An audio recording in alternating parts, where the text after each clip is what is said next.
MC मुजिन squad leader chilled boy से लड़ रहा होता है और वह उसके साथ बिल्कुल बच्चे की तरह खेल रहा होता है। बीच में हवा में ही अटैक डॉज कर देता है। इससे चिल्ड बॉय और भी इरिटेट हो जाता है और चिल्लाकर कहता है कि एमसी उससे मर्द की तरह लड़ाई करे। फिर एमसी नीचे लैंड होता है और अपनी 100 किलो की तलवार ऐसे उठा लेता है जैसे वह कुछ भी ना हो। दोनों एक दूसरे पर झपट पड़ते हैं। मुजिन तुरंत अपनी तलवार को पीछे खींच लेता है और इतनी जोर से चिल्ड बॉय के ब्लेड पर वार करता है कि उसकी तलवार पीछे उड़ जाती है।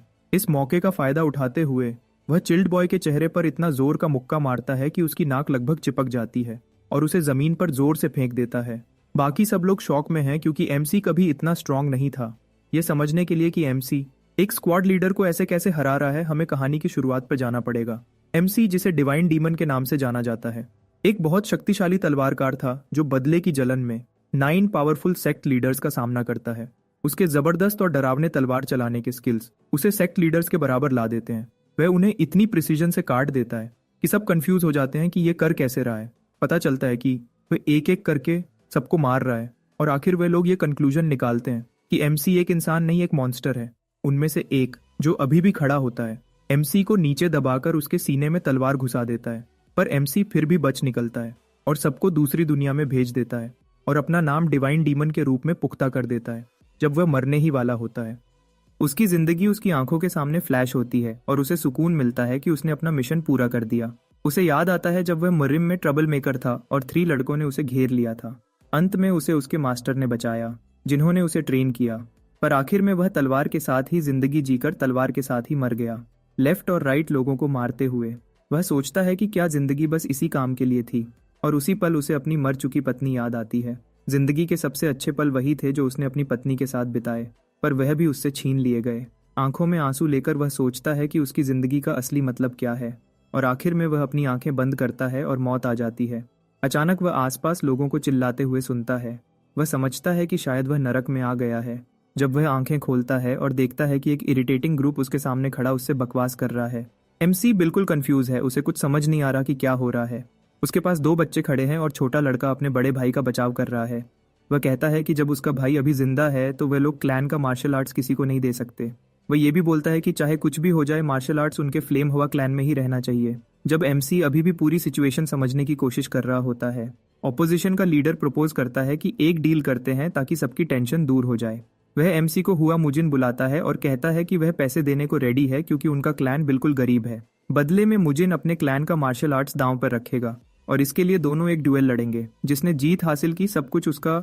छोटा लड़का यह सुनकर शॉक हो जाता है क्योंकि उसके हिसाब से उसका बड़ा भाई एमसी मार्शल आर्ट्स में बिल्कुल बेकार है। एमसी इतने शोरगुल से थक चुका है और वह मजबूरन पूछता है कि ये लोग कौन सा मुजिन बुला रहे हैं, क्योंकि वह तो बिल्कुल कोई और इंसान है।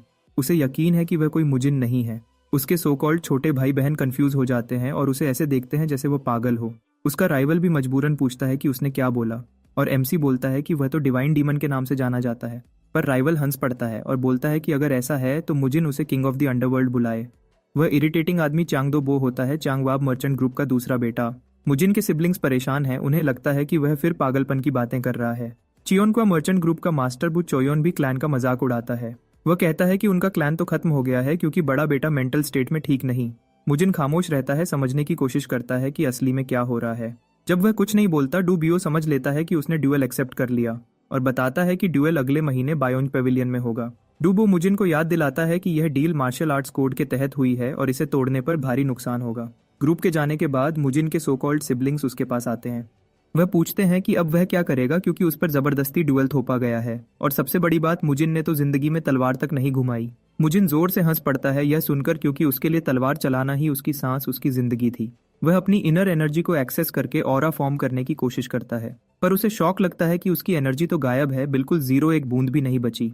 फ्रस्ट्रेशन बढ़ जाती है जब वह महसूस करता है कि उसका नया शरीर बहुत कमजोर और फ्रेजाइल है। उसकी बहन रो पड़ती है और मुजिन से कहती है कि होश में आओ। छोटी लड़की गुस्से में मुजिन को ट्रैश बोल देती है और कहती है कि मर्चेंट ग्रुप उनके ऊपर चलकर चला जाता है और वह कुछ नहीं करता। उसका भाई उसे डांटता है कि भाई के बारे में ऐसे मत बोलो और कहता है कि सॉरी बोलो, पर वह मना कर देती है। वह मुजिन को उनके पेरेंट्स की मौत का जिम्मेदार ठहरा देती है और यह बोलकर रोती हुई भाग जाती है। छोटा लड़का बहन की तरफ से माफी मांगता है, कहता है कि कभी कभी गुस्से में वह कंट्रोल खो देती है, और यह कहकर वह भी चला जाता है। मुजिन बिल्कुल परेशान है, उसे यकीन नहीं होता कि अब बच्चे भी उससे नफरत करते हैं और उसे पागल समझते हैं। वो कंफ्यूज है क्योंकि उसे याद आखिरी बात यही है कि वह सेक्ट लीडर्स को बिना दया के काट रहा था।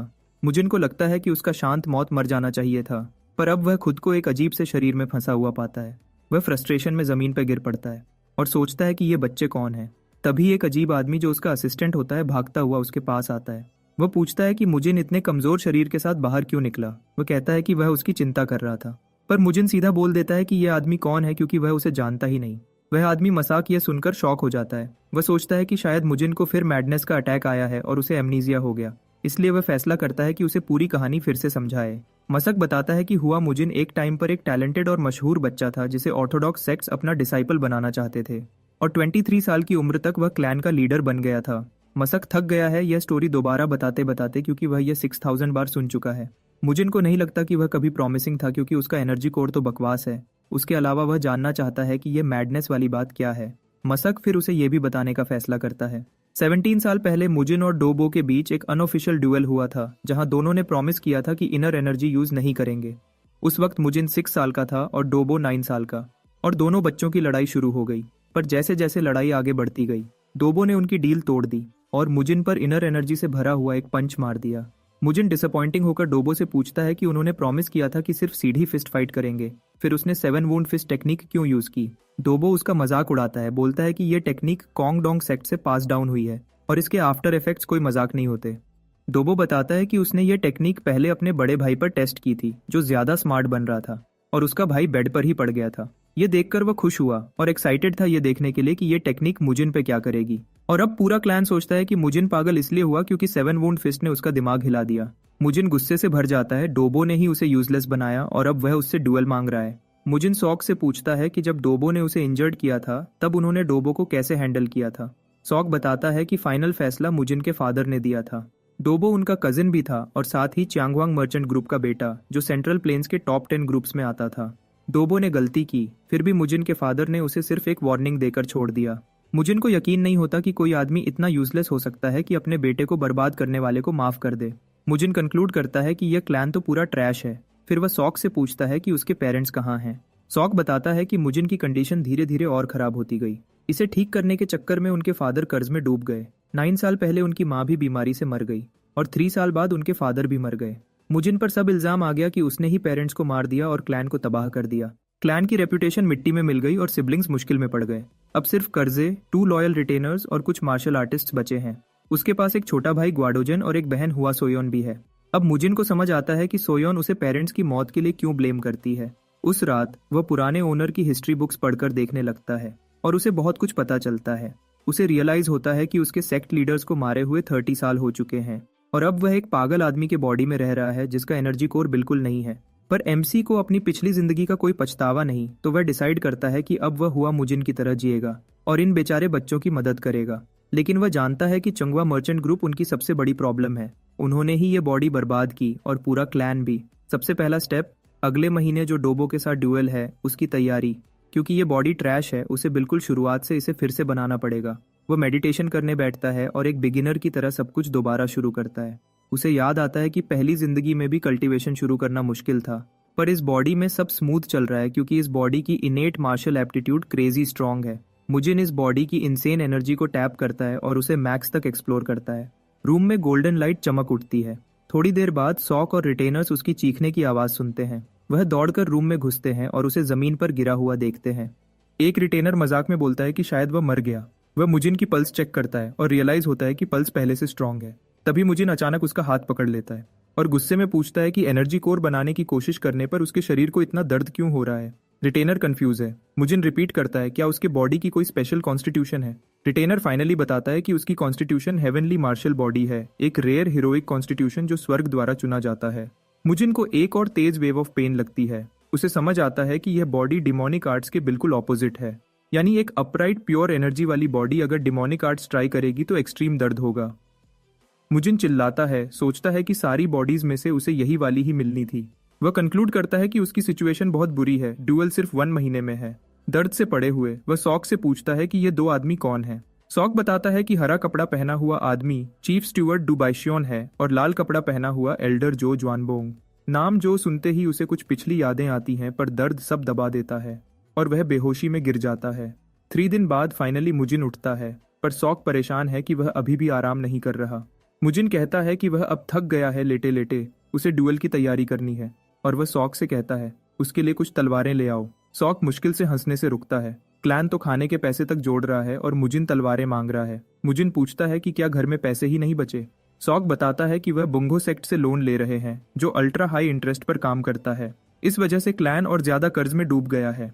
मुजिन को समझ आ जाता है कि अगर उसे क्लैन को बचाना है तो पैसे का मामला पहले सॉल्व करना होगा, पर फिर भी उसका मानना है कि थोड़ा और लोन लेने से क्या फर्क पड़ेगा, वैसे भी डूब ही चुके हैं। सॉक इस बात से बहुत परेशान है, पर मुजिन उससे बोलता है कि चुप हो जाओ और 2 एल्डर्स को एक लेटर लिखो क्योंकि वह वॉक पे जा रहा है। जब एल्डर्स को पता चलता है वे बहुत परेशान हो जाते हैं कि मुजिन बंगो सेक्ट जा रहा है, एक डेंजरस जगह। जल्द ही मुजिन और सॉक बंगो सेक्ट के एंट्रेंस पर पहुंच जाते हैं। मुजिन बड़े बॉडीगार्ड से कहता है अपने बॉस को बोलो मैं उनसे मिलना चाहता हूँ। बॉडीगार्ड कांग नोहो बोलता है कि अगर मुजिन को गैम्बल करना है तो सीधे अंदर चला जाए वरना बकवास न करे। मुजिन इंसिस्ट करता है कि कैंग उसे बॉस के पास ले चले, पर कैंग इरिटेट हो जाता है। सॉक तुरंत बीच में पड़ता है और बताता है कि मुजिन की तबीयत ठीक नहीं। दोनों में टेंशन बढ़ती जाती है। तभी वाइस मास्टर आ जाता है। सेक्ट का माजुंग वो पूछता है कि यहाँ क्या हो रहा है। कैंग बताता है कि मुजिन उनके टॉप लीडर से मिलना चाहता है। माँ पूछता है कि क्यों। मुजिन कहता है कि उसे और लोन चाहिए। मैं बोलता है कि लोन लेने के लिए लीडर से मिलने की जरूरत नहीं, और वह दोनों को अंदर बुलाता है।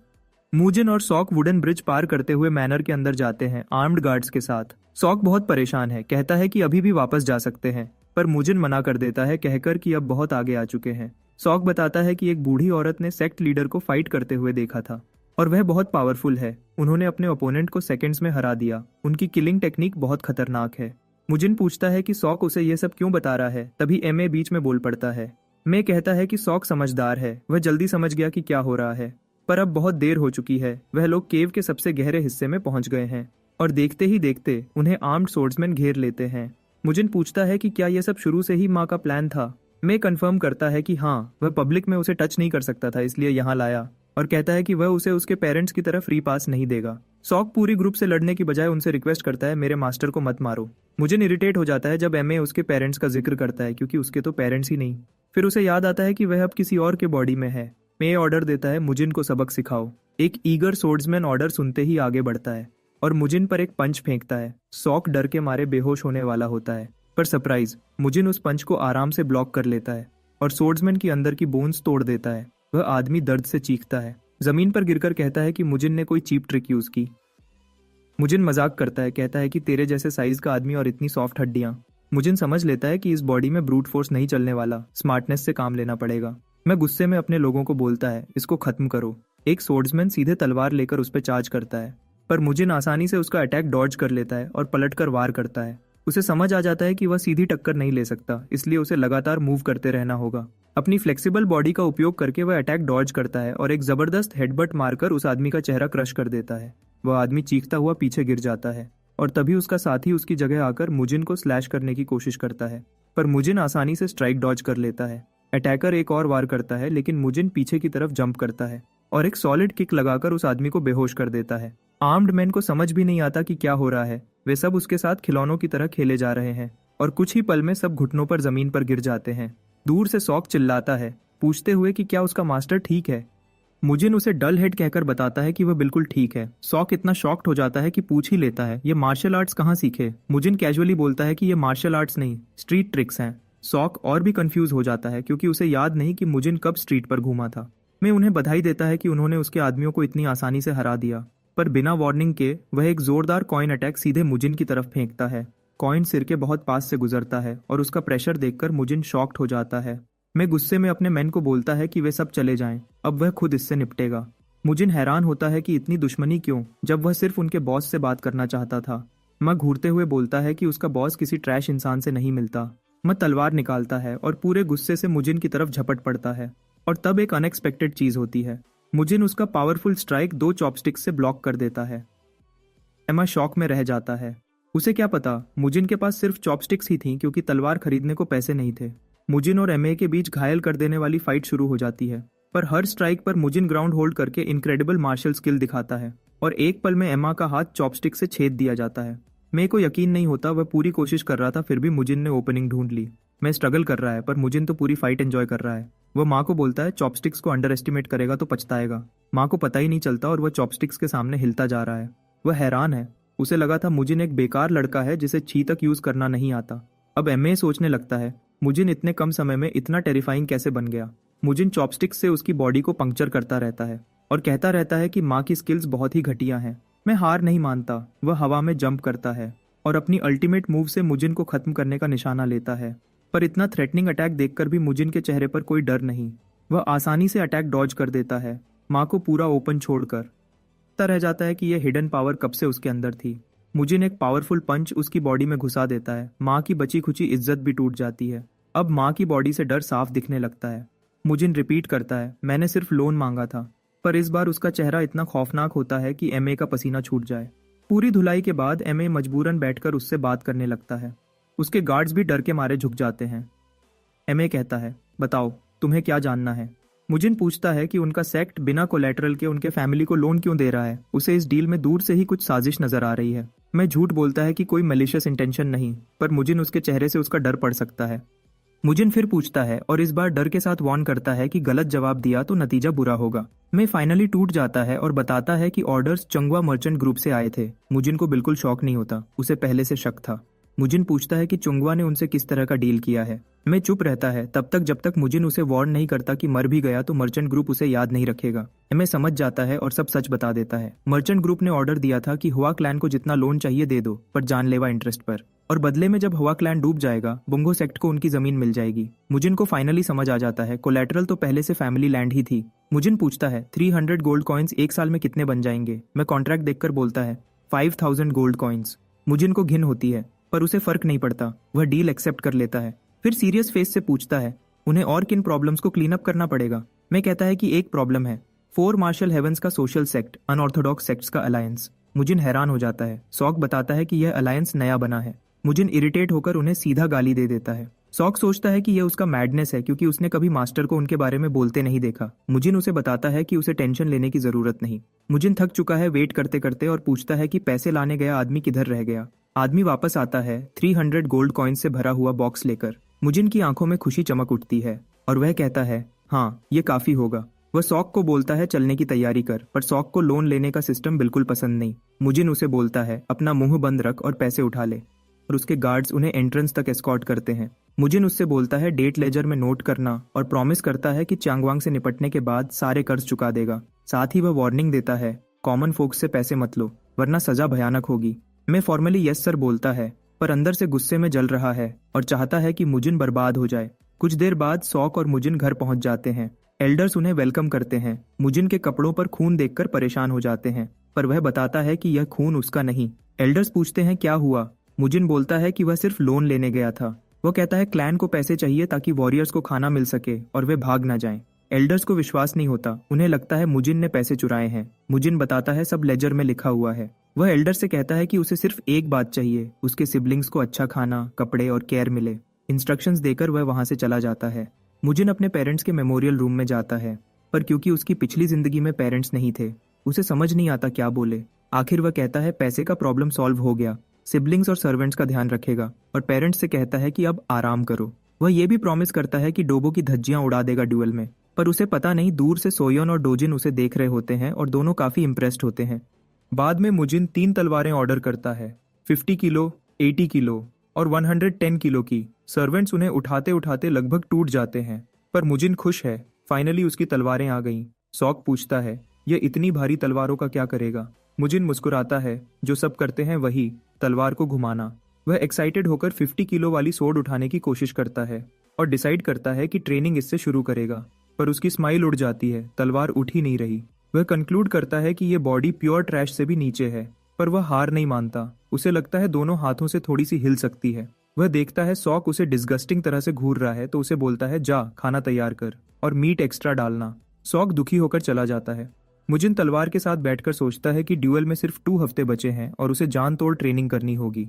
वह जानता है कि उसकी heavenly martial body demonic arts के बिल्कुल ऑपोजिट है, इसलिए सोल्यूशन है मास्टर के दोस्त की टेक्निक पियरलेस 9 सोर्ड्स सीखना। वह हार नहीं मानता और जोर लगाकर घर के अंदर ही तलवार घुमाना शुरू करता है। इधर डोबो को खबर मिलती है कि मुजिन ने बुंगो वालों की ऐसी धुलाई की है कि वे 2 हफ्ते तक चल नहीं पाएंगे। डोबो को यकीन नहीं होता, मुजिन के पास एनर्जी कोर तक नहीं है, फिर भी यह कैसे। डोबो सीधी ईविल स्माइल देता है और फाइट से पहले कुछ डेंजरस प्लान करने लगता है। डोबो भी एक्साइटेड है देखने के लिए कि आखिर मुजिन के अंदर ऐसा क्या छुपा है जो ड्यूअल के दिन सामने आएगा। इसी दौरान मुजिन अपने बॉडी को सबसे हार्ड तरीके से ट्रेन करना शुरू कर देता है। वह सोचता है कि यह शरीर हेवन ब्लेस्ड है तो इसे लिमिट तक पुश किया जा सकता है। ट्रेनिंग के दौरान सोक हमेशा उसके लिए सब कुछ तैयार करता रहता है। उसका मानना है कि इन तैयारियों के बाद मुजिन फाइनली पूरी तरह ट्रेनिंग शुरू कर पाएगा। मुजिन 50 किलो की तलवार उठाता है और उसे घुमाना शुरू करता है। साथ ही अपने पुराने मास्टर की बातें याद करता है। पहला फॉर्म ट्राई करने के बाद वह बिना वक्त बर्बाद किए सीधे सेकंड फॉर्म पर बढ़ जाता है। उसे मास्टर की वह बात याद आती है कि चाहे सामने कोई भी वेपन हो, जीत उसी की होगी। ट्रेनिंग बढ़ने पर वह महसूस करता है कि शरीर ओवरवेल्म्ड हो रहा है, लेकिन वह डिसाइड करता है कि उसे सहना होगा। कुछ ही देर में वह तलवार को काफी आराम से वील्ड करने लगता है और कमरे में इस तरह कूदने लगता है जैसे तलवार बिल्कुल भी भारी न हो। फिर वह थर्ड फॉर्म पे मूव करता है, साथ ही अपने चियाई को कंट्रोल करने की पूरी कोशिश करता है। ट्रेनिंग को रियलिस्टिक बनाने के लिए उसने कई प्रैक्टिस आइटम्स तैयार रखे हैं। पहला ओपोनेंट एक हार्ड बॉल था जिसे वह कुछ देर तक डॉज करता रहा, फिर पीछे से लगने वाले एक हिट से गिर गया। इसके बाद वह स्पाइक्ड बैम्बू का सामना करता है और सोर्ड के फोर्थ फॉर्म से पूरा बैम्बू काट देता है। देखने में सोर्ड फॉर्म सिंपल लगता है, लेकिन असल में वह बहुत डेंजरस है और कुछ भी काट सकता है। चाहे जितनी कोशिश करे वह फ्लाइंग लॉग्स को फोर्थ फॉर्म से हिट नहीं कर पाता। मजबूरन उसे फिफ्थ फॉर्म पर जंप करना पड़ता है। इस बार वह लॉग्स को पावरफुल फिफ्थ फॉर्म से चीर कर काट देता है। अपनी सोर्ड की ताकत देखकर उसे यकीन हो जाता है कि कोई उसे रोक नहीं सकता, और कई ओपोनेंट्स एक साथ आए तब भी फर्क नहीं पड़ता।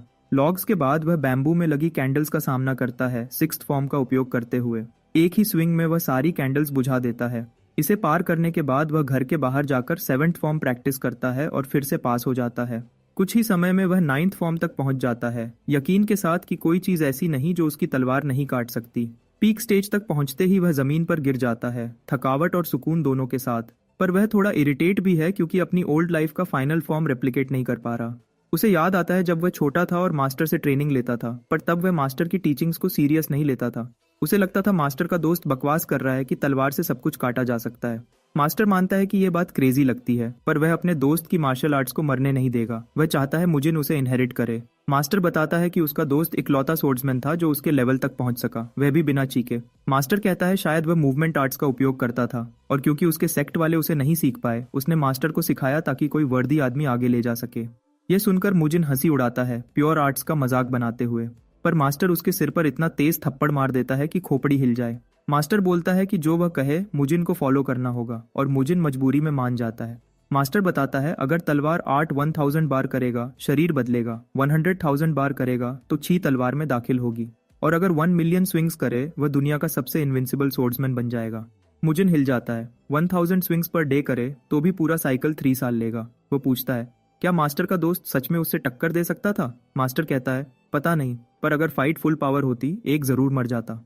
यह सुनकर मुजिन क्यूरियस हो जाता है, कैसा होगा वह सोर्ड्समैन जो मास्टर का दोस्त था। अचानक वह सोक के जोर जोर के थप्पड़ों से होश में आता है। उसे समझ आ जाता है कि उसे बहुत लंबा सफर तय करना है, क्योंकि वह एक ही मूव से बेहोश हो गया है। 1000 मूव्स तक पहुंचना तो बहुत दूर है, पर अब देर हो चुकी है। उसे खाना खाना पड़ेगा। प्लेट देखते ही वह समझ जाता है ये पोर्क है। वह थोड़ा डिसअपॉइंट होता है और सोक को बोलता है नेक्स्ट टाइम पोर्क ही लाना, मसल बिल्ड करने के लिए बेस्ट होता है। वह सोक को बोलता है बंगो सेक्ट से लिया हुआ पैसा खुलकर यूज करे, वह बाद में और लोन ले लेगा। उसका प्लान है डोबो के ड्यूअल तक रोज बीफ खाना। सोक फिर पूछता है ये मार्शल आर्ट्स ट्यून कब सीखे, क्योंकि उसे याद है कि मुजिन को मार्शल आर्ट्स आती ही नहीं थी। मुजिन सोचता है जब भाई बहन को बता दिया है तो सोक को बताना भी गलत नहीं होगा। मुजिन कहता है मैं असली मुजिन नहीं हूँ, मेरी असली आइडेंटिटी है डिवाइन डीमन। सोक हंसी उड़ा देता है, समझ नहीं पाता कि यह सब फैंटेसी बोल रहा है। वह कहता है उसे सिर्फ इस बात का डर है कि एक दिन मुजिन सब भूलकर गायब न हो जाए। पर मुजिन उसे पकड़कर कहता है वह तब तक क्लैन नहीं छोड़ेगा जब तक उसे सिचुआन का सबसे बड़ा क्लैन नहीं बना देता, और वैसे भी उसके पास कुछ और करने को है भी नहीं। सोक बोलता है मास्टर कितना बकवास करते हो, पर जवाब में उसे एक दर्दनाक फिंगर फ्लिक पड़ता है। बातें खत्म होते ही मुजिन सोक को कहता है अब जा, और सोक तुरंत चला जाता है। इस बीच दोनों क्लैन एल्डर्स बच्चों को लेकर भागने की प्लानिंग कर रहे होते हैं, क्योंकि उन्हें यकीन है कि डोबो मुजिन को डुअल में मार देगा और क्लैन पूरी तरह खत्म हो जाएगा। कुछ दिन बाद मुजिन अपनी जान लगाकर ट्रेनिंग करता रहता है। अब वह 70 किलो की सोर्ड एक हाथ से उठा सकता है, लेकिन टेक्निक अभी भी अनस्टेबल है और ड्यूअल के लिए सिर्फ 1 हफ्ता बचा है। ट्रेनिंग हॉल में वह पसीना पसीना है। तभी बच्चे चेक करने के लिए अंदर आ जाते हैं। मुजिन उन्हें तुरंत बाहर जाने को बोलता है, यहाँ रहना उनके लिए डेंजरस है। बच्चे बताते हैं कि वे सिर्फ उसकी चिंता कर रहे हैं क्योंकि वह कुछ दिनों से खुद को लिमिट तक पुश कर रहा है। सोयोन परेशान होकर कहती है क्या वह यह सब उसकी बात से हर्ट होकर कर रहा है? वह कहती है उसने वह सब गुस्से में कहा था। उन दोनों को देखकर एमसी को याद आ जाता है अपनी पिछली जिंदगी में अपनी लवर के सिबलिंग्स। मुजिन दोनों के सिर पर हाथ रखकर कहता है, किसी चीज की टेंशन मत लो। दोनों बच्चे उसकी स्टांस इमिटेट करने लगते हैं, उसकी तारीफ करते हुए। दोनों की बेकार वाली बहस उसे मास्टर के साथ की ट्रेनिंग की याद दिलाती है जब वह खुद स्ट्रगल करता था। अचानक उसे समझ आ जाता है पियरलेस 9 स्वॉर्ड का सबसे इंपॉर्टेंट पार्ट है ब्रीदिंग टेक्निक। ये रियलाइज करते ही वह बच्चों से कहता है, मैं हर हाल में जीतूंगा, और उन्हें वापस रूम में जाने को बोल देता है। बच्चे परेशान होते हुए भी मान लेते हैं कि सब ठीक होगा। अकेले रह जाने पर मुजिन ब्रीदिंग टेक्निक यूज करते हुए तलवार जोर जोर से घुमाना शुरू करता है। ब्रीदिंग टेक्निक के साथ वह अपनी इंटरनल एनर्जी एक ही बार में बर्न कर पाता है और धीरे धीरे वह मूवमेंट आर्ट्स का कॉन्सेप्ट समझने लगता है। मूवमेंट आर्ट्स बेसिकली वह ची आर्ट है जिसमें मूवमेंट से एनर्जी बिल्ड होती है। जनरली लोग इसका मजाक उड़ाते हैं क्योंकि ये लो रैंक्ड आर्ट माना जाता है, पर ब्रीदिंग टेक्निक के साथ मुजिन तलवार कहीं ज्यादा स्मूथली स्विंग करता है और एक स्टैच्यू को बीच से काटकर रख देता है। इस बीच जो हान बोंगसोक से बात कर रहा होता है मुजिन के सडन चेंज के बारे में। सोक कहता है शायद वुदंग सेशन की वजह से हेल्थ इंप्रूव हुई हो, पर जो कोई बेवकूफ नहीं है। वह सोक को स्ट्रिक्टली बोलता है अगर कोई भी बदलाव दिखे तो तुरंत रिपोर्ट करे। सोक के ट्रेनिंग एरिया की तरफ जाता है जहां मुजिन ट्रेन कर रहा होता है और उसे देखकर हिल जाता है। ट्रेनिंग रूम लिटरली उल्टा पुल्टा पड़ा होता है। वह कहता है खाना तैयार है, पर मुजिन निराश होकर कहता है ये रूम उसके ट्रेनिंग के लिए छोटा पड़ रहा है, इसलिए वह अनाउंस करता है अब से वह मेन ट्रेनिंग हॉल यूज करेगा। जब वह बड़ा ट्रेनिंग हॉल पहुंचता है वहां दूसरे वॉरियर्स ट्रेनिंग कर रहे होते हैं और सबकी नजर सीधे उस पर होती है। सोक उन वॉरियर्स से कहता है मुजिन को अकेले ट्रेन करना है, तुम सब दूसरे हॉल में चले जाओ। वह इंसिस्ट करता है कि सब ऑल्टरनेट ट्रेनिंग हॉल यूज करें, पर योद्धा हैरान है कि आधा मरा आदमी उन्हें निर्देश कैसे दे रहा है। उनका मानना है कि सिर्फ तलवार हाथ में रखने से कोई मुजिन मार्शल आर्टिस्ट नहीं बन जाता। मुजिन उनके मूड का फर्क देखकर टिप्पणी करता है। बाकी योद्धा सोचते हैं कि वे मुजिन का सामना करेंगे, लेकिन स्क्वाड लीडर चिल्ड बॉय अपने आदमियों से कहता है कि यंग मास्टर के लिए हॉल खाली कर दो। चिहोल को पूरा यकीन हो जाता है कि मुजिन फिर से पागल हो गया है। तभी मुजिन चिल्ड को रोककर कहता है कि अगर मर्द है तो सीधे उससे बात करे। चिल्ड मुड़कर उसकी तरफ देखता है और मुजिन सुझाव देता है कि दोनों सोर्ड्समैन हैं तो क्यों ना एक फाइट हो जाए। चिल्ड कहता है नहीं, तू क्लैन का फ्यूचर लीडर है, मैं ये नहीं करूंगा। मुजिन कहता है ठीक है, फिर कावर्ड बने रहना, क्योंकि तू अपनी बात निभा नहीं सकता।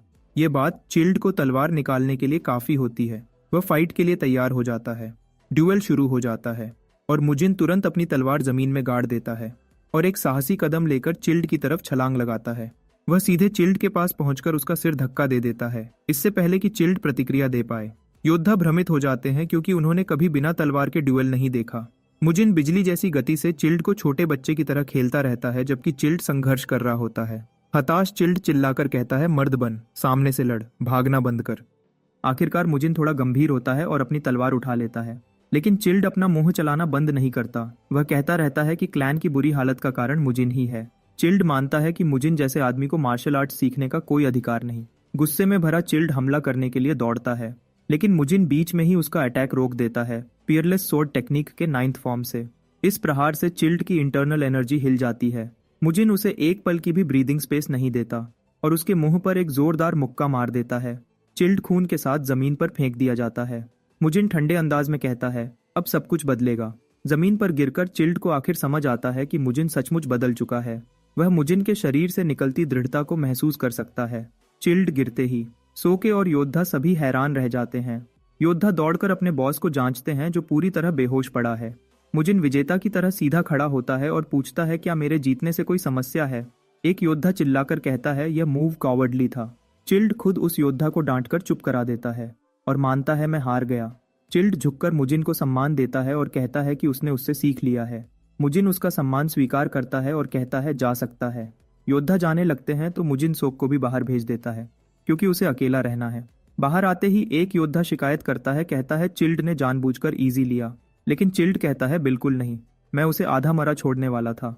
योद्धा को यकीन नहीं आता, लेकिन चिल्ड कहता है मैं सीरियस हूँ। चिल्ड बोलता है पता नहीं क्या हुआ, लेकिन यंग मास्टर ने इनसेन इंप्रूवमेंट दिखाया है। सोक भी सोच रहा होता है मुजिन इतना बदल कैसे गया, लेकिन वह थैंकफुल भी है कि बदला तो सही। उस रात दो एल्डर ड्यूअल के बारे में बैठकर बात करते हैं। दोनों 36 साल से क्लैन में हैं और हमेशा वफादार रहे हैं। वे फ्लेम एम्परर के जवानी के गोल्डन डेज याद करते हैं। एक प्रतिभाशाली योद्धा जिसे देखकर शक्तिशाली टांग क्लैन ने भी माना था कि वह एक अलग ही स्तर का इंसान था।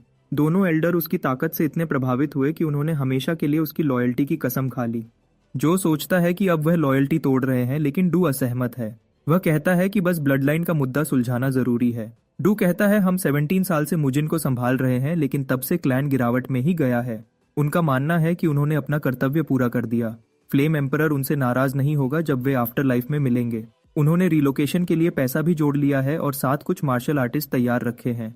डू जो से कहता है तू पहले बच्चों के साथ निकल जा, मैं मुजिन समार का ध्यान रखूंगा। कहा जा रहा है कि चांगक्वा ने कॉन्ग डोंग सेक्ट का मार्शल मास्टर डुअल विटनेस बनने के लिए बुलाया है। जो शॉक हो जाता है क्योंकि यह सीधी चीटिंग का संकेत है। मर्चेंट ग्रुप वैसे भी ईविल है, उनका उद्देश्य हॉक क्लैन को पूरी तरह मिटा देना है। डू जो से कहता है बच्चों को ले जा और वहां वेट करना, भले उनके लिए शॉकिंग हो। बाद में मुजिन नोटिस करता है कि उसे मिलने वाला बीफ कम हो रहा है। वह सोक से वजह पूछता है। सोक बताता है स्टीवर्ड पैसे कम दे रहा है। मुजिन इस बात से गुस्सा होता है, लेकिन सोक उसे अपना कूल आउटफिट दिखाने लगता है। मुजिन उसका सपना तोड़ देता है और कहता है तू बैंडेज लुक में ज्यादा अच्छा लगता था। ड्यूअल का समय आ जाता है। मुजिन घर के बाहर डू से टकराता है। पहले तो लगता है डू उसे रोकने आया है, लेकिन डू कहता है नहीं। वह बताता है कि वह वास्तव में मुजिन के साथ ड्यूअल तक चलेगा। मुजिन समझ जाता है डू बस एक्स्ट्रा टेंशन ले रहा है। वह कहता है उसका प्लान सिंपल है, डोबो को बुरा हाल करना। इस तरह सोक और डो दोनों मुजिन के साथ ड्यूअल वेन्यू की ओर निकल पड़ते हैं। अरीना में बहुत भीड़ होती है, सब ड्यूअल देखने आए हैं और कई लोग बैटिंग भी कर रहे होते हैं। हाई ऑड्स होने की वजह से लोग अपना पैसा मोस्टली मुजिन पर लगा रहे होते हैं। थोड़ी देर में मुजिन अरीना पहुंचता है, मुंह में लॉलीपॉप दबाए। लोग उसे देखकर सोचते हैं ये तो वीकलिंग है, अपने बेट्स कैंसिल करना ही बेहतर है। अरीना में एंटर करते ही वह चॉय एयोन से मिलता है। चॉय पूछती है क्या तुम वाकई ड्यूअल करना चाहते हो। स्पेक्टेटर्स ये सुनकर समझ जाते हैं ड्यूअल शुरू भी मुजिन ने ही किया होगा और उसे पागल घोषित कर देते हैं। मुजिन को गुस्सा आता है, ग्रुप ने ऑलरेडी उसे विलेन बना दिया है। वह तय करता है इसका हिसाब करेगा। मुजिन कॉन्फिडेंटली कहता है मैं चुप नहीं बैठूंगा जब तुम लोग हमारे क्लैन का सीक्रेट मैनुअल चुराने की कोशिश कर रहे हो। स्पेक्टेटर्स शॉक्ड हैं। उन्होंने कभी नहीं सोचा था कि merchant group martial art secrets के पीछे पड़ेगा। चोयोन पूरे कॉन्फिडेंस में है। उसे लगता है मुजिन को अब एक्ट करने की सजा मिलेगी। पूरी ड्यूअल की तैयारी पूरी हो जाती है। होस्ट अनाउंस करता है ड्यूअल का विटनेस होगा Han Yigong of the Kongtong sect. Han Yigong balcony पर खड़ा कूल और स्ट्रांग दिखता हुआ तैयार है ड्यूअल विटनेस करने के लिए। वह डोबो और मुजिन दोनों को इंस्ट्रक्ट करता है कि भीड़ के सामने फेयर फाइट हो। तभी डोबो एक चौंकाने वाली बात बताता है। वह कहता है मुजिन जो आउटफिट पहने हैं वह मैंने खुद भेजा था, तेरी वापसी के लिए एक गिफ्ट। मुजिन मुस्कुराता है और अपनी बड़ी तलवार निकालते हुए कहता है ड्यूअल के बाद बची हुई चीजें तुम खुद ले लेना। पूरी भीड़ शॉक में है क्योंकि इससे पहले किसी ने इतनी बड़ी तलवार ड्यूअल में नहीं देखी। ऊपर से सबको लगता था फ्लेम एम्परर ज्यादातर बेयर हैंडेड मार्शल आर्ट्स का एक्सपर्ट था। डू भी शॉक होता है। वह सोक से पूछता है मुजिन ने कुछ अजीब कहा क्या। दोनों सोच रहे होते हैं कि पहले उन्होंने मुजिन को भागने का सुझाव क्यों दिया, क्योंकि उन्हें लगता था डोबो को हराना इम्पॉसिबल है। लेकिन सोक के अंदर धीरे धीरे एक विश्वास पैदा हो रहा है, शायद मुजिन के पास जीतने का मौका है। डू के विश्वास बिल्कुल अलग हैं। जब दोनों तरफ तैयारी हो जाती है, रेफरी घंटी बजाकर डुएल शुरू करा देता है। गुस्से से भरा हुआ मुजिन सीधे डोबो पर टूट पड़ता है। वह अपनी बड़ी तलवार को जोर से घुमाता है, एक धांसू तबाही मचा देने वाला हमला। डोबो मुश्किल से बचता है, लेकिन जहां तलवार लगी होती है जमीन टुकड़ों में टूट जाती है। दर्शक चौंक जाते हैं, उनकी उम्मीदें इस तरह की स्पीड और पावर बिल्कुल नहीं थी। सबको लगता था कि मुजिन को मार्शल आर्ट्स नहीं आते, पर वह आज बिल्कुल पागलों की तरह मूव कर रहा है। डोबो भी हद से ज्यादा शॉक्ड है। उसे तो लगा था डुएल इजी होगा। मुजिन फिर से हमला शुरू करता है, डोबो पर चार्ज करते हुए। वह तलवार लगातार घुमाता रहता है, पर डोबो ब्लॉक कर लेता है। एक पल के लिए दोनों सोर्ड्समैन आमने सामने टकरा जाते हैं। टकराव का शोर और दृश्य दोनों कमाल के होते हैं। चोयोन हैरान मुजिन लड़ रहा है और काफी ज्यादा, पर फिर भी उसका मानना है चाहे मुजिन कितना भी ट्रेन हो जाए वह अभी भी डोबो के आसपास नहीं। मुजिन बड़ी तलवार घुमाता रहता है, पर डोबो अपनी फ्लेक्सिबिलिटी से आसानी से बच निकलता है। लड़ाई तेज होती जा रही है। डोबो एक काउंटर अटैक करता है जो मुजिन को पीछे उछाल देता है। डोबो कसम खाता है कि इस बार वह मुजिन को पूरी तरह तोड़ देगा। उसे पूरा यकीन है कि वह किसी का भी विल तोड़ सकता है। बैल्कनी पर डू कहता है कि वह प्रभावित है, मुजिन अच्छा होल्ड कर रहा है। एसओकी कहता है और यह तो सिर्फ वार्म अप है, उसने ट्रम्प कार्ड तो दिखाया ही नहीं। डू मानता है कि सोक बकवास कर रहा है, पर सोक कहता है मैंने उसे चोरी छुपे ट्रेन करते देखा है, कुछ बड़ा आने वाला है। लड़ाई के बीच मुजिन महसूस करता है अभी वह ताकत में डोबो के बराबर आ रहा है। वह सोचता है क्या उसकी ट्रेनिंग का तरीका गलत था, पर वह टेंशन नहीं लेता। उसका एक ही नियम है, चाहे ओपोनेंट कोई भी हो, जीत उसी की होगी। और इस बार उसका इरादा है डोबो को मार डाले। उधर जो मुजिन के सिबलिंग्स को ले जा रहा होता है और मंजिल पे पहुंचता है, दोनों बच्चे सो रहे हैं। उसे डू की वह बात याद आती है कि मैं रुककर देखूंगा डोबो ने जब मुजिन को मार डाला होगा तो बचा क्या है। जो को नहीं पता क्या वे सही कर रहे हैं या नहीं, पर काम तो शुरू हो गया। अरीना में वापस दोनों का युद्ध जारी है। मुजिन टेंशन फ्री है, उसे लगता है डोबो उसके लिए एक रुकी से ज्यादा कुछ नहीं। दोनों बार बार ब्लोज एक्सचेंज करते हैं, दिखने में दोनों बराबर लग रहे, पर कई स्पेक्टेटर्स मानते हैं कि थोड़ा अपर हैंड मुजिन का है। लोग अभी भी ट्रैश टॉक कर रहे, कहते हैं मुजिन कुछ खास नहीं। तभी डोबो एक पावरफुल स्ट्रेट लाइन अटैक करता है सीधे मुजिन पर। डू और सोक दोनों का दिल रुक जाता है, वे बस दुआ करते हैं मुजिन बच ले। मुजिन समझ जाता है यह खतरनाक अटैक है। वह Peerless 9 sword first form pre-emptive step activate करता है। डोबो का वार लगता है पर टेक्निक की वजह से मुजिन उसे ब्लॉक कर लेता है। भीड़ शॉक में है, डोबो भी स्टन्ड। वह मजबूरी में पीछे हटता है। वह समझता है मुजिन सच में नियंत्रण से बाहर हो गया है। डोबो अपनी सारी इनर एनर्जी फाइनल स्ट्राइक के लिए इकट्ठी करना शुरू करता है। मुजिन मजाक उड़ाता है, इतनी धीरे एनर्जी जमा कर रहा है, बकवास। फिर वह सेकंड फॉर्म एक्टिवेट करता है और पूरा मर्डर इंटेंट लेकर डोबो पर डैश करता है। डोबो सिर्फ ब्लॉक करने की कोशिश करता है पर उसे पता चल रहा है अटैक रोक नहीं पा रहा। वह पूरी तरह कंफ्यूज्ड, मैं इससे कैसे हार रहा हूँ। डोबो पूरी ताकत लगा देता है ब्लॉक करने में, पर तभी उसकी तलवार टुकड़ों में टूट जाती है। मुजिन की तलवार सीधे आगे निकल जाती है और डोबो को एक बुरा गहरा स्लैश लगा देती है। डोबो हवा में उछलकर जमीन पर जा गिरता है। चोयोन चीख पड़ती है, डोबो अपने ही खून में पड़ा होता है, उसका दायां हाथ काट दिया गया है। ड्यूएल ऑफिशियली मुजिन जीत चुका है। मुजिन आराम से डोबो का कटा हुआ हाथ उठाता है, आखिरी 17 साल की दुश्मनी का यह भुगतान है। चोयोन शॉक में जम जाती है। मुजिन कहता है, रिलैक्स, तुम लोग शायद इसका हाथ जोड़ भी पाओ। हन यिगोंग बैल्कनी से कूदकर नीचे आता है डोबो को जांचने। चोयोन भी भागकर पहुंचती है। हन कहता है उसका एनर्जी कोर भी टूट चुका है।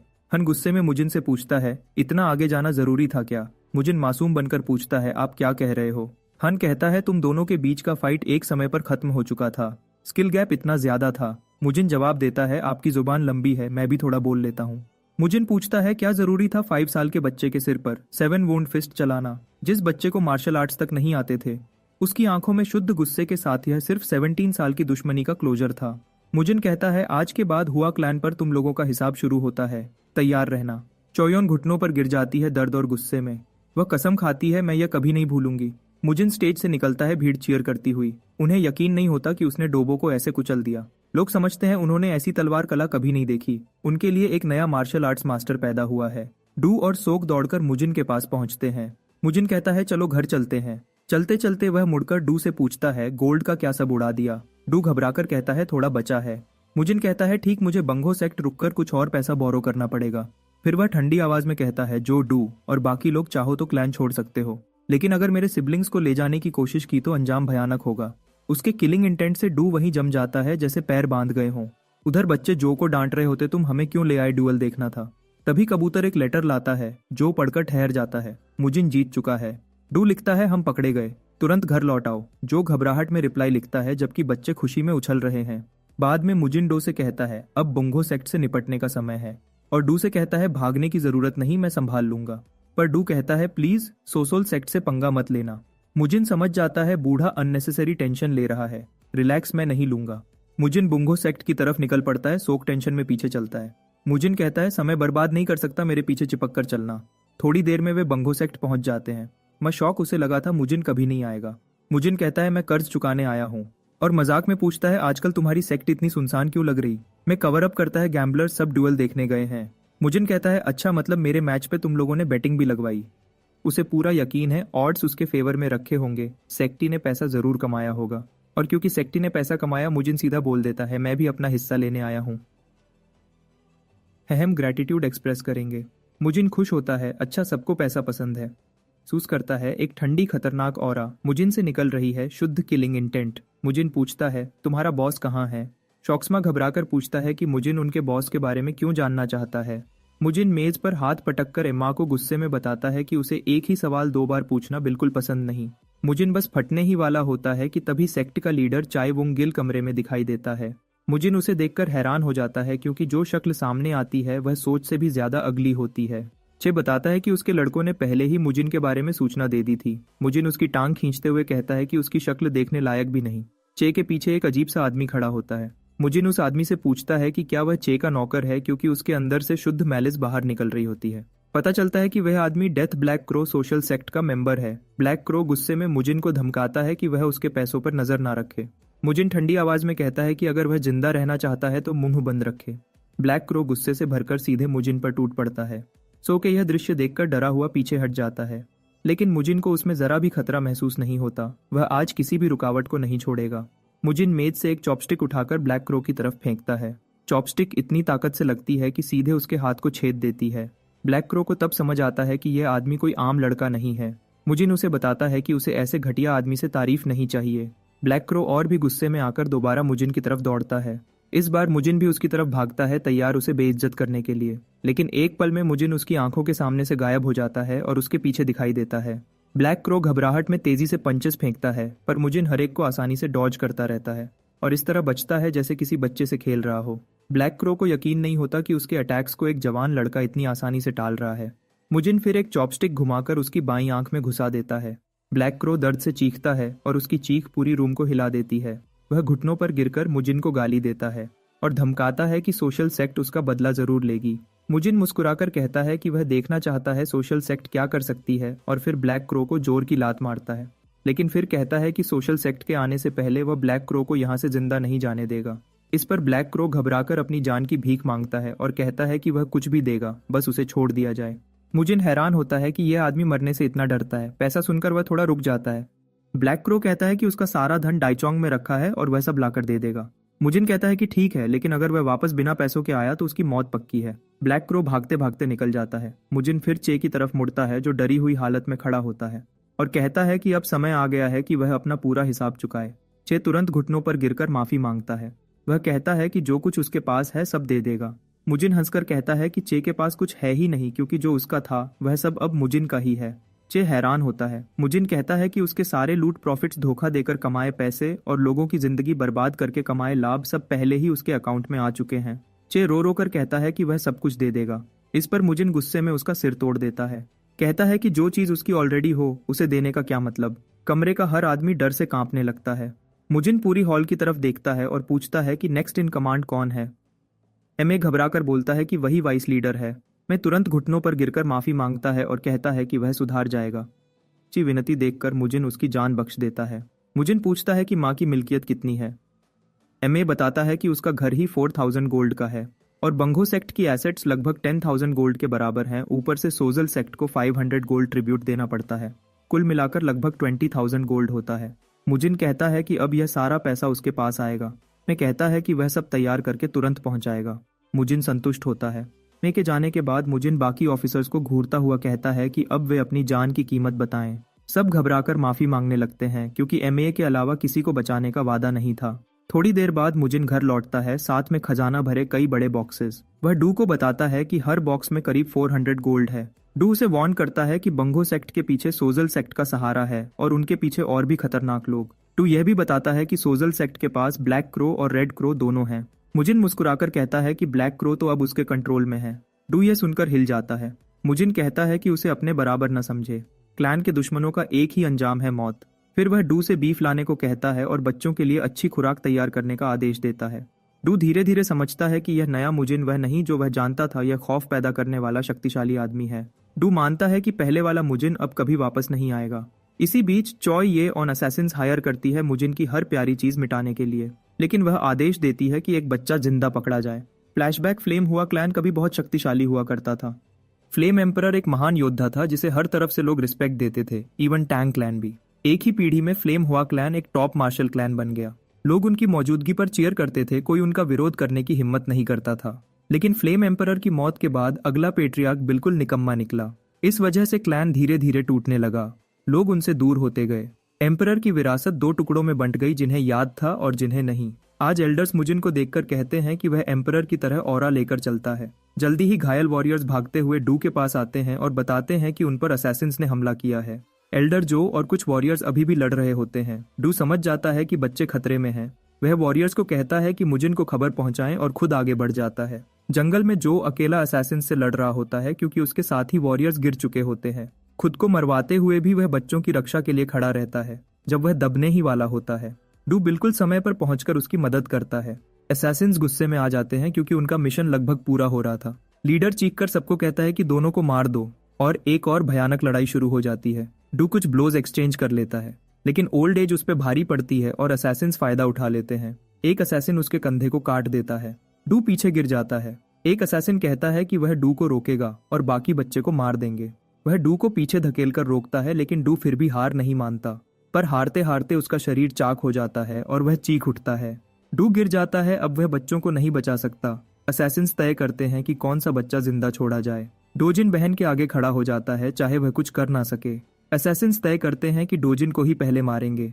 जैसे ही तलवार उस पर गिरने वाली होती है। मुजिन की गरजती आवाज जंगल में गूंजती है, हिलना है मैट। खून से लाल आंखों के साथ वह तेजी से उनकी तरफ दौड़ता है। असैसिन्स उसे देखकर नहीं डरते क्योंकि उनकी नजर में मुजिन तो कभी काम का नहीं था। लीडर चिल्लाता है, इसे भी मार दो। एक असैसिन सबसे पहले उस पर झपटता है, पर मुजिन उसे अपने गुस्से का पहला निशाना बना लेता है। वह उसकी तलवार को एक स्ट्राइक में पाउडर बना देता है। फिर सीधा एक वर्टिकल स्लैश और आदमी 2 टुकड़ों में गिर जाता है और उस आदमी को छोड़कर मुजिन सीधे बाकी असैसिन्स की तरफ बढ़ जाता है। मुजिन सीधे बाकी बचे असैसिन्स की तरफ बढ़ गया। जैसे ही असैसिन्स ने उसकी शैतानी शक्ति देखी, उनके लीडर ने चीखकर सबको एक साथ मुजिन पर टूट पड़ने का हुक्म दिया। सारे असैसिन्स झुंड बनाकर उस पर झपटे, लेकिन उनके पहुंचने से पहले मुजिन ने पीयरलेस 9 सोर्ड्स की 5वीं form army slayer technique activate कर दी और एक ही स्वीप में उन्हें ऐसे चीर दिया जैसे कागज का टुकड़ा हो। एक असैसिन ने पीछे से फायदा उठाने की कोशिश की, पर मुजिन ने आसानी से उसकी स्ट्राइक डॉज कर ली। फिर एक ही ब्लो में उसका सिर अलग कर दिया। बचा हुआ असैसिन समझ गया कि वह किसी इंसान से नहीं बल्कि एक डरावने मॉन्स्टर से लड़ रहा था। वह कुछ कर पाए इससे पहले ही उसका दायां हाथ उसके जिस्म से अलग हो चुका था। वह दर्द से चिल्लाया। मुजिन ठंडी आवाज में कहता है कि अगर वह जिंदा रहना चाहता है तो हिले भी ना। फिर वह मुड़कर देखता है कि एल्डर जो डू को उठने में मदद कर रहा था। दोजिन अपनी छोटी बहन की आंखें ढांक रहा था ताकि वह यह कत्ल का मंजर न देख सके। दोजिन फिर भी बहन को तसल्ली देता है कि सब ठीक है क्योंकि मुजिन आ चुका है और सारे बुरे लोग पिट चुके हैं। मुजिन उन दोनों के पास आकर पूछता है कि क्या वे ठीक हैं। दोनों बताते हैं कि वे बिल्कुल ठीक हैं। मुजिन कहता है कि शायद वे डर गए होंगे, लेकिन डोजिन सीधे कहता है कि वह नहीं डरा क्योंकि वह एक मार्शल मास्टर का बेटा है। मुजिन यह सुनकर संतुष्ट होता है और लड़के के सिर पर हाथ रखकर उसकी हिम्मत की तारीफ करता है। फिर वह एल्डर जो को हुक्म देता है कि घायल वॉरियर्स और बच्चों को तुरंत एस्टेट वापस ले जाए। सबके जाने के बाद मुजिन अपना ध्यान आखिरी बचे असैसिन पर लौटाता है और उसे कहता है कि अपने कटे हुए हाथ के बारे में जुबान न खोले। फिर वह पूछता है कि क्या उन्हें चंकवा मर्चेंट ग्रुप ने भेजा था। असैसिन कुछ देर हिचकिचाता है, लेकिन मुजिन साफ कहता है कि सच बोला तो शायद जान बच जाए। यह सुनकर असैसिन की क्यूरियोसिटी बढ़ जाती है। वह तुरंत बता देता है कि चॉय ये ऑन ने डेथ फॉरेस्ट फैक्शन के जरिए उन्हें हायर किया था। सच बताकर वह पूछता है कि क्या अब उसे वैसे ही छोड़ दिया जाएगा जैसे वादा किया गया था। मुजिन कहता है कि वह चॉय ये ऑन के पास भागकर जाए और उसे बताए कि उसके भेजे हुए असैसिन्स का सफाया हो चुका है और अब मुजिन उसकी गर्दन लेने आ रहा है। कुछ देर बाद सारी नगरी की नजरें मुजिन पर टिक जाती हैं। वह खून में भीगा हुआ सड़क पर आता है और लोग उसे देखकर खामोश हो जाते हैं। जो लोग उसका मजाक उड़ाते थे अब उसे छेड़ने की हिम्मत नहीं करते। वे अपनी मौत को दावत नहीं देना चाहते। शहर के लोग सोचने लगते हैं कि क्या बचपन वाला वह प्रोडिजी सच में वापस आ गया है, सड़कों पर अपना ऑरा छोड़कर। मुजिन आखिर घर लौट आता है। मसक दौड़ता हुआ उसका स्वागत करने आता है, पर मुजिन उसका सर एक तरफ कर देता है। वह पूछता है कि क्या घायल वॉरियर्स मेडिसिन हॉल में हैं। मसाक हाँ में जवाब देता है और बताता है कि डोजिन और सोयोन भी आराम कर रहे हैं। मुजिन खुश होता है और मसाक को नहाने की तैयारी करने का आदेश देता है। कुछ पलों बाद मुजिन गर्म पानी में डूबा हुआ आराम कर रहा होता है। पानी में बैठा वह गहरी सोच में डूब जाता है। उसके ख्याल अपने छोटे भाई बहन की सुरक्षा की तरफ जाते हैं। वह चाहता है कि वे किसी भी हिंसा से दूर रहें, चाहे वे मार्शल क्लैन के बच्चे ही क्यों न हों। लेकिन उसके दिल में एक और डर होता है, कहीं वह अपनी पुरानी जिंदगी की अंधेरी यादें उन पर थोप तो नहीं रहा। अगली सुबह मेडिसिन हॉल में मुजिन एल्डर जो से रेड फ्लेम आर्ट मैनुअल मांगता है। जो इस बात पर हैरान हो जाता है। वह पूछता है कि मैनुअल क्यों चाहिए। मुजिन को समझ आ जाता है जो को डर है कि वह फिर से अपने मैडनेस वाले हाल में न चला जाए। मुजिन बताता है कि वह ट्रेनिंग खुद करेगा क्योंकि जो अभी रेस्ट पर है। उसे लगता है जो उस पर शक कर रहा है। जो इनकार करता है। मुजिन उसे भरोसा दिलाता है कि वह कोई पागलपन नहीं दिखाएगा। आखिर जो उसे मैनुअल दे देता है। मुजिन के जाने के बाद जो डू से पूछता है कि क्या उसे मैनुअल देना गलती तो नहीं थी। डू उसे तसल्ली देता है कि मुजिन की सोर्ड्समैनशिप दिखा रही थी कि वह बदल चुका है। डू कहता है कि अगर मुजिन नहीं होता तो कोई भी असैसिनेशन अटेम्प्ट से नहीं बच पाता। जो मानता है कि ट्रीटमेंट ने काम किया, पर हैरानी है कि मार्शल आर्ट्स भी इंप्रूव हो गई। डू का मानना है कि शायद मुजिन को कोई फेटफुल एनकाउंटर मिला हो। दोनों एल्डर्स खुश होते हैं। शायद क्लैन की गिरावट अब रुक जाएगी। ट्रेनिंग ग्राउंड पर मुजिन अपने दोनों सिबलिंग्स को बुलाता है। वह समझाता है कि ट्रेनिंग का मकसद फ्लूइड और कंट्रोल्ड मूवमेंट सीखना है। वह बताता है कि यह टेक्निक उसने खुद बनाई है अपनी काउंटलेस रियल कॉम्बैट एक्सपीरियंसेस से। सोयोन हैरान होकर कहती है कि एल्डर जो ने तो कहा था मुजिन को कोई रियल कॉम्बैट एक्सपीरियंस ही नहीं।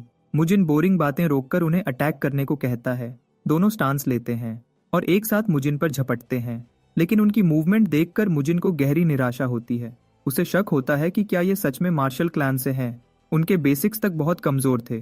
फ्रस्ट्रेटेड होकर वह ट्रेनिंग तुरंत रोक देता है। कहता है उसका सिर दर्द कर रहा है। दोनों कंफ्यूज होते हैं, उन्होंने तो सिर को छुआ भी नहीं। मुजिन झूठ बोलकर उनकी तारीफ करता है और कहता है कि पहले उन्हें बॉडीज स्ट्रॉन्ग करनी होंगी। बच्चों के जाने के बाद मुजिन समझ जाता है कि काम बहुत मुश्किल होगा। वह सोचता है कि शायद उसके मास्टर ने भी उसके साथ यही झेला होगा, पर वह वचन लेता है कि क्लैन को फिर से महान बनाएगा और अपने पिछले जीवन की हार सुधारेगा। वह सोलो सोर्ड ट्रेनिंग शुरू करता है। सोर्ड अब उसके हाथ में बहुत हल्की लग रही थी। उसकी स्पीड भी लगातार बढ़ रही थी। हर सोर्ड फॉर्म के रेपिटेशन के साथ उसकी स्किल और तेज होती जा रही थी। कुछ दिनों बाद डू और जो ड्यूटी पर वापस आ जाते हैं। मसक बताता है कि उन्होंने दिया हुआ सब काम पूरा कर दिया। मुजिन उनकी तारीफ करता है, लेकिन मसक कुछ और भी एक्सपेक्ट करता है। मुजिन गुस्से में उन्हें याद दिलाता है कि अगर वह थोड़ी देर भी लेट होता तो क्या हो सकता था। दोनों एल्डर्स माफी मांगकर झुक जाते हैं। इसी वक्त टाओइस्ट प्रीस्ट डू युंगसू एस्टेट पर पहुंचता है। मुजिन पहचान नहीं पाता और कुछ टॉन्ट्स मार देता है। मसक तुरंत बताता है कि ये वही हीलर है। मसक कहता है कि मुजिन अभी पूरी तरह रिकवर्ड नहीं है। मुजिन उसे ये कहने पर एक किक मार देता है। फिर वह ओल्ड मैन से पोलाइटली सॉरी बोलकर स्थिति स्मूथ करता है और उसे अंदर आने का निमंत्रण देता है। मसक पहले बता चुका था कि यह प्रीस्ट वुदंग लिनियज का सक्सेसर है। मुजिन अब उसे देखकर इंट्रीग्ड होता है और उसे कंपाउंड में ले जाता है। वह पूछता है कि क्या वह सच में वुदंग लिनियज का सक्सेसर है। यंगसू कूल एटीट्यूड में हाँ कहता है। मुजिन तुरंत सीरियस हो जाता है और पूछता है कि क्या वह वुदंग वाइट इमॉर्टल है। कहता है कि उसने कभी नहीं सुना कि कोई वुदंग टाओइस्ट लिनियज का सक्सेसर अभी जिंदा है। यंगसू बचने की कोशिश करता है, लेकिन मुजिन उसे सच बताने के लिए टाइम लिमिट दे देता है। फिर मुजिन अपनी बड़ी सोर्ड निकाल लेता है और कहता है कि अगर सच में टाओइस्ट हो तो एक स्ट्राइक डॉज कर पाना मुश्किल नहीं होगा। मुजिन सोर्ड स्विंग करता है और तलवार ओल्ड मैन को बीच से छिड़ते छिड़ते हुए निकल जाती है, बस एक बाल की दूरी से। मुजिन का जोर का वार फर्श में एक बड़ा सा डेंट छोड़ देता है। मसाक और एल्डर्स यह देखकर घबरा जाते हैं, सोचते हुए कि वह फिर से पागल हो रहा है। मुजिन तीनों को चुप रहने को बोलता है और कहता है कि पानी लेकर आओ, उसे उन्हें एक मजाक दिखाना है। पानी आते ही मुजिन सीधे यंगसू को पूरा भिगो देता है। यंगसू फिर भी ऐसे एक्ट करता रहता है जैसे उसे कुछ पता ही ना हो। वह पूछता है कि क्या क्लैन में लोग एहसान का यही बदला देते हैं। मुजिन बिना जवाब दिए उसकी लंबी दाढ़ी पकड़कर झटका देता है और दाढ़ी तुरंत निकलकर हाथ में रह जाती है। मसाक और एल्डर्स शॉक्ड रह जाते हैं। यंगसू को भी समझ आ जाता है कि अब वह पूरी तरह फंस चुका है। फेक दाढ़ी पकड़ ली गई है। मुजिन उसकी बेइज्जती करता है, कहता है कि दाढ़ी चिपकाई तो अच्छी थी, पर इतनी भी अच्छी नहीं। अब यंगसू को मुजिन और उसके रिटेनर्स के सवालों का जवाब देना पड़ रहा होता है। मसक पूछता है कि मुजिन का प्लान क्या है इस आदमी के साथ। मुजिन कहता है कि वह यंगसू को छोड़ने का कोई इरादा नहीं रखता, शायद उसके हाथ पैर काट दे और उसे यूनक बना दे। यंगसू यह सुनकर घबराकर रो पड़ता है। मुजिन कहता है कि वह उसे नहीं मारेगा क्योंकि तब पैसा कैसे मिलेगा, पर हाथ पैर तो काटने ही हैं। यंगसू जान बचाने के लिए विनती करता है कि उसके जिस्म के पार्ट सलामत छोड़ दिए जाएं। वह वादा करता है कि जितना पैसा उसने लूटा सब वापस करेगा। मुजिन डील मान लेता है, पर कहता है कि लिम्स और मर्दानगी न काटने का भी एक्स्ट्रा चार्ज लगेगा। यंगसू डर के मारे कहता है कि वह जितना कहो उतना दे देगा, बस कुछ न काटा जाए। मुजिन डो से पूछता है कि यंगसू ने उससे कितना लूटा था। डू कहता है कि 50 गोल्ड। मुजिन निराश होता है और डू को डांट देता है कि वह इतना बेवकूफ कैसे हो गया कि यंगसू जैसे स्कैमर पर भरोसा कर लिया। डू अपनी सफाई देता है कि उसने सुना था यंगसू एक ग्रेट हीलर है। मुजिन यंगसू से कहता है कि सबसे पहले यह 50 गोल्ड वापस करे। यंगसू कहता है कि पैसा उसके जिनयांग वाले घर में पड़ा है। मुजिन तुरंत बोलता है कि ठीक है, रास्ता दिखाओ। जिनयांग 4 घंटे की दूरी पर है। डू और जो पूछते हैं कि क्या वे साथ चलें, पर मुजिन मना कर देता है, कहता है कि वह अभी ठीक से ठीक नहीं हुआ। वह दोनों को घर पर रहकर सब ठीक रखने का हुक्म देता है। जाते वक्त डू को जो की बेचैनी महसूस होती है। डू जो को तसल्ली देता है कि वह मुजिन पर भरोसा करे। कहता है कि मुजिन अब पहले वाला आदमी नहीं रहा। कुछ देर बाद वे दोनों यंगसू की कैरेज तक पहुंचते हैं। मुजिन कैरेज देखकर हैरान रह जाता है। कैरेज इतनी लग्जूरियस होती है कि तुरंत पता चल जाता है कि यंगसू का स्कैम बिजनेस काफी चल रहा है। अंदर जाकर तो मुजिन और भी शौक हो जाता है। अंदर चमकदार सजावट होती है, कॉटन लाइनिंग, लेदर फिनिश। यंगसू कहता है कि वह बहुत सफर करता है, इसलिए कंफर्ट जरूरी है। मुजिन हंसी दबाते हुए कहता है कि यंगसू स्कैमर होते हुए भी काफी प्रोफेशनल काम करता है। यंगसू झुककर वादा करता है कि अब से सीधे रास्ते पर चलेगा। मुजिन आराम से लेट जाता है और कहता है कि उसे नींद चाहिए। वह बोलता है कि जिनयांग पहुंचते ही उसे जगा देना। यंगसू कहता है कि जरूर, लेकिन अंदर ही अंदर यंगसू बदला लेने का प्लान बना रहा होता है। कुछ घंटे के सफर के बाद कैरेज एक सुनसान जंगल के हिस्से में रुक जाती है। यंगसू कैरेज से उतर जाता है और एक बड़े दिखने वाले आदमी, बैंडिट, से मिलता है। वह बताता है कि मुजिन कैरेज में सो रहा है और उसे बाहर घसीटकर एग्जाम्पल बना दो। आदमी एक्साइटेड होकर हाँ बोलता है। कहता है कि कोई भी टाओइस्ट के बिजनेस से पंगा नहीं लेता। वह कैरेज के अंदर जाता है और सोचते हुए एक बड़ा पंच मार देता है, पर पंच लगने से पहले ही मुजिन पलटकर अपनी तलवार से उसे ब्लॉक कर लेता है। मुजिन हल्का सा मुस्कुराता है, कहता है कि ओह, हम पहुंच गए। वह बैंडिट को घूरकर गंदी नजर से देखता है और फिर एक किक से उसे पिट के बाहर उड़ा देता है। यह देखकर यंगसू का मुंह खुल जाता है। बैंडिट जमीन पर गिरकर समझ जाता है कि मुजिन कोई आम आदमी नहीं है, उसे अब फुल पावर से लड़ना पड़ेगा। मुजिन कैरेज से निकलकर यंगसू से पूछता है कि यह उनका डेस्टिनेशन कब से जंगल हो गया। उसे अब समझ आता है कि यंगसू भी उसका दुश्मन है। यह स्कैमर सिर्फ लुटेरा नहीं बल्कि साजिश रचने वाला आदमी है। मुजिन यह सब पर्सनली नहीं लेता क्योंकि उसे वैसे भी कुछ एक्शन चाहिए था। वह खौफनाक ऑरा रिलीज करता है और बैंडिट लीडर से बोलता है कि चलो दिखाओ कितने काम के हो। लीडर प्रेशर महसूस करता है। वह अपने छिपे हुए साथियों को बुलाता है, कहता है कि सब निकलो, इसे मिलकर मारते हैं। 3 और बड़े आदमी झाड़ियों के पीछे से निकलते हैं। पता चलता है कि यह जोंगशान के 4 डीमंस हैं। मुजिन एक नज़र में देख लेता है कि वे डिमोनिक एनर्जी इस्तेमाल करते हैं, पर चुप रहता है। वह उनके वेपन्स देखकर कहता है कि अच्छा है, कुछ वैरायटी तो है, अब उनकी स्किल्स देखने लायक होंगी। फिर वह सीधे लीडर पे स्पीड से झपटता है और उसे उसकी टीम से दूर धकेल देता है। मुजिन एक के बाद एक अटैक करता है। लीडर सिर्फ डिफेंड कर पाता है। टीम समझ जाती है कि मुजिन सिर्फ लीडर को टारगेट कर रहा है। लीडर भी दर्द महसूस करता है। मुजिन के ब्लोज उसके लिए मेज के झटकों जैसे हैं। वह सोचता है कि यह आदमी हैमर की तरह मार रहा है। वह बैलेंस लूज करता है और मुजिन उसके मुंह पर ऐसी किक मार देता है कि उसका चेहरा टूट जाता है। इस समय बाकी तीनों उसके पास पहुंच जाते हैं। एक आदमी एक्सिस से मुजिन का सिर काटने की कोशिश करता है, पर मुजिन आसानी से बच जाता है और उसके पेट में एक हैवी एल्बो स्ट्राइक मारता है। आदमी चीख पड़ता है। बाकी दोनों मुजिन को पिंसर अटैक में फंसाने की कोशिश करते हैं, पर मुजिन डॉज करके उन्हें ओवर एक्सटेंड करा देता है। ये ओपनिंग का फायदा उठाकर वह एक को सीधे जमीन पर गाड़ देता है। फिर वह आखिरी आदमी की तरफ बढ़ता है। आदमी अपना वेपन उठाकर ब्लॉक करता है, लेकिन वेपन पल भर में टूट जाता है।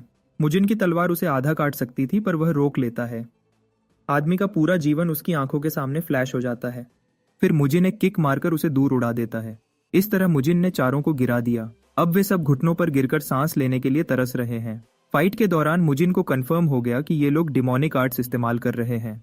वह हैरान होता है कि सेंट्रल प्लेन्स में डिमोनिक आर्ट्स कैसे आ गई। मुजिन उन्हें जूनियर्स मानता है और अपने जूनियर्स को मारना नहीं चाहता। वह सोच ही रहा होता है कि क्या करे, तब लीडर चीख कर कहता है कि वे हार मानते हैं और उन्हें बख्श दिया जाए। यंगसू अब समझ जाता है कि उसकी किस्मत खराब है। मुजिन ने जोंगशान के 4 डीमंस को अकेले ही हरा दिया। लीडर स्वीकार करता है कि शुरू के कुछ मूव्स ही देखकर समझ गया था कि मुजिन उनसे बहुत ऊपर है। मुजिन पूछता है कि फिर बेवकूफ़ी क्यों करते रहे। मुजिन कहता है कि वह उनकी जान तो छोड़ देगा, पर उनके कोर्स तोड़ देगा और उनके मेरिडियंस काट देगा। ये सुनते ही लीडर घुटनों पर गिर जाता है और कहता है कि ऐसे बर्बाद मत करो, वे सिर्फ ऑर्डर्स फॉलो कर रहे थे। मुजिन कहता है कि रोना बंद करो, वैसे भी तुम लोग बूढ़े ही दिखते हो। मुजिन पूछता है कि उन्हें किसने सिखाया। लीडर पहले कंफ्यूज बनने का ड्रामा करता है। मुजिन गुस्से में कहता है कि वह उनके मास्टर का नाम जानना चाहता है। कहता है कि वह उनकी बेकार डिमोनिक एनर्जी देख ही सकता है। लीडर बताता है कि उन्हें अपने मास्टर का नाम ही नहीं पता।